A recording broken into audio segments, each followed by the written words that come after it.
Rachael Padilla. I'm an artist. I've been out today driving and exploring rural Georgia, and as you see behind me, there's trees and fields. There's a couple of donkeys out here in this field behind me. I've driven through a lot of farmland today. It's very lovely landscape, lots of trees, very green, rolling hills. I've seen the town of Elberton, Georgia today, and it's a really fascinating little town because one of the first things that you notice is the amount of granite that is all over the town. There are granite monuments everywhere. There are granite benches in the parks. There's granite on the fronts of buildings in the downtown, and there's a very good reason for that. It is apparently the world's largest producer of granite monuments, so things like headstones, statues, like I said, the benches in the park that were made out of granite. But there's also something else that's really striking about this area, and that happens to be this massive monument behind me. This is what is referred to as the Georgia Guidestones. So this fascinating monument is made up of 4 cornerstones that weigh over 237,000 pounds each. There's a big capstone up at the top, there's the center stone in the middle, and there are guidelines on each of the 4 outer stones, guidelines in 8 different languages. Another really fascinating thing, and the guidelines are interesting. Another interesting feature is up at the top.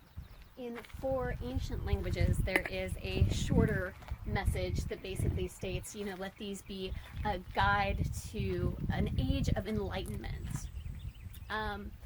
The monument faces east, west, north, and south, and it's got some really interesting features on it that I'd like to show you. Right here, there's a little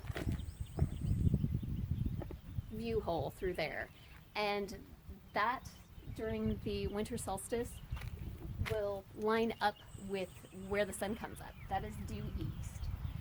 There's another one up top here. Hopefully we can catch a little bit in the center stone there, that the sun will shine down through that hole exactly at noon.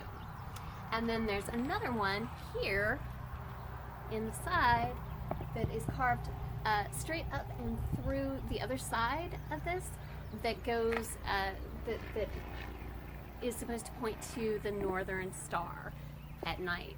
So there's a little information about why this is here, why there's this huge monument. Obviously the site was chosen because of the availability of granite in the area. It's kind of up on a big hill, as you see, and there's another part of this monument over here that basically just shows, what it's all about. The story behind the Guidestones.